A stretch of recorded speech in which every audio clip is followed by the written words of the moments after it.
নমস্কার, আমি Sanchita. Cooking with সঞ্চিতাতে আপনাদের স্বাগত জানাই।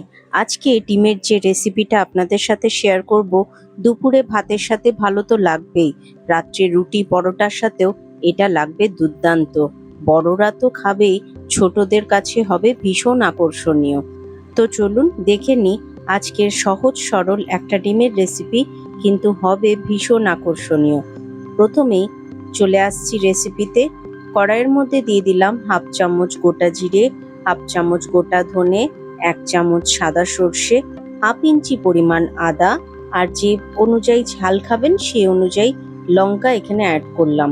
আমি এখানে 2টো কাঁচা লঙ্কা দিয়েছি আর একটা শুকনো লঙ্কা যোগ করেছি, যাতে গ্রেভির কালারটা সুন্দর আসে। একটু নাড়াচাড়া করে যখন এটা ড্রাই রোস্ট করা হয়ে যাবে, তখন কড়াই থেকে ঢেলে একটা প্লেটের মধ্যে রেখে দেব, যাতে পুড়ে না যায়।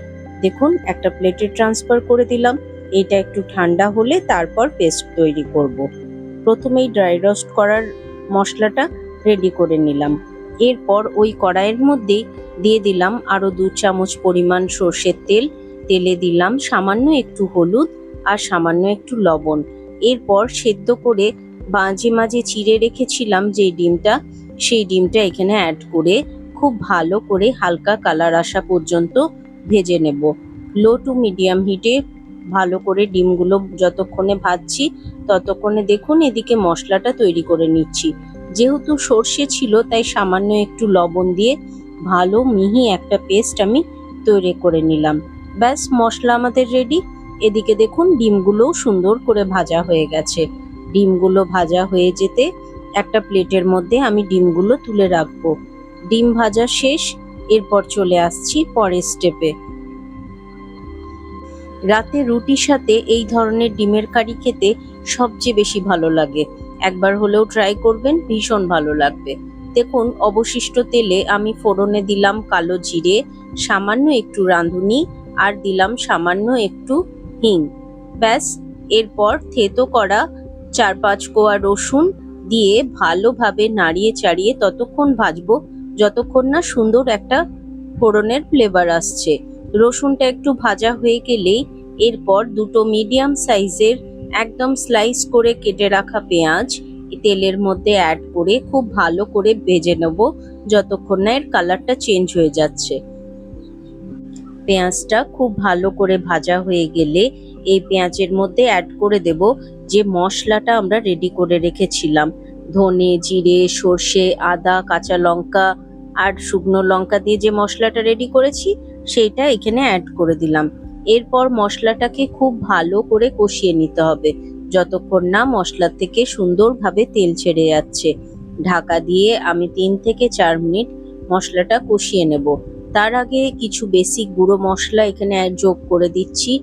দিয়ে দিলাম পরিমাণ মতো হলুদ গুঁড়ো, কাশ্মীরি লঙ্কার গুঁড়ো কালারের জন্য, আর দিলাম সামান্য একটু চিনি যাতে স্বাদটা ব্যালেন্স হয়, আর সামান্য লবণ অ্যাড করে দিলাম। এরপর ভালোভাবে চাপা দিয়ে 3-4 মিনিট রেখে কষিয়ে নেব মশলাটাকে। দেখুন, 3-4 মিনিট পর মশলাটা সুন্দরভাবে কষানো হয়ে গেছে, সাইড থেকে তেল ছেড়ে দিয়েছে মশলাটা এই পর্যন্ত কষিয়ে নিলেই যথেষ্ট। এরপর এখানে আমি একটা বড় সাইজের টমেটো ডুমো ডুমো করে এখানে যোগ করে দিলাম। এরপর নাড়াচাড়া করে টমেটোটা একটু কষানো হয়ে গেলেই আগের থেকে যে ডিমটা আমি ভেজে রেখেছিলাম, সেই ডিমটা এরপর এখানে অ্যাড করে দেব। ডিমটা দিয়ে গ্রেভির পরিমাণ অনুযায়ী এখানে জল অ্যাড করব।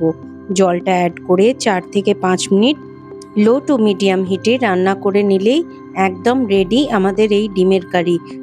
এই ধরনের ডিমের কারি ভাতের সাথে তো ভালো লাগবেই, রুটি পরোটার সাথেও দারুণভাবে জমে যাবে। একবার হলেও ট্রাই করবেন এবং আমাকে জানাবেন এটা কেমন হয়েছিল। এখানে গ্রেভির পরিমাণ অনুযায়ী আমি লবণটা যোগ করে দিলাম। এরপর চাপা দিয়ে রেখে দেব 4 থেকে 5 মিনিট। ব্যাস, তাহলেই আমাদের রান্না একদম রেডি। রাত্রিবেলায় চটজলদি এইরকম ডিমের কারি রুটি পরোটার সাথে সত্যি এত অপূর্ব লাগে খেতে, একবার হলেও ট্রাই করবেন। দেখুন, ডিমের কারি আমাদের একদম রেডি। ওপর থেকে ধনেপাতা ছড়িয়ে গরম গরম সার্ভ করুন। এত অপূর্ব লাগবে যে আঙ্গুল চেটে পুটে খাবেন। আশা করি আজকের রেসিপিটা আপনাদের ভালো লাগলো। যদি ভালো লাগে তাহলে প্লিজ আমার সহজ সরল রান্নাগুলোকে অবশ্যই লাইক করবেন, শেয়ার করবেন এবং সাবস্ক্রাইব করে আমার বন্ধু হয়ে আমার পাশে থাকবেন। আমার নতুন বন্ধুরা বেল আইকনটা প্রেস করে অল নোটিফিকেশনটা অন করে দেবেন।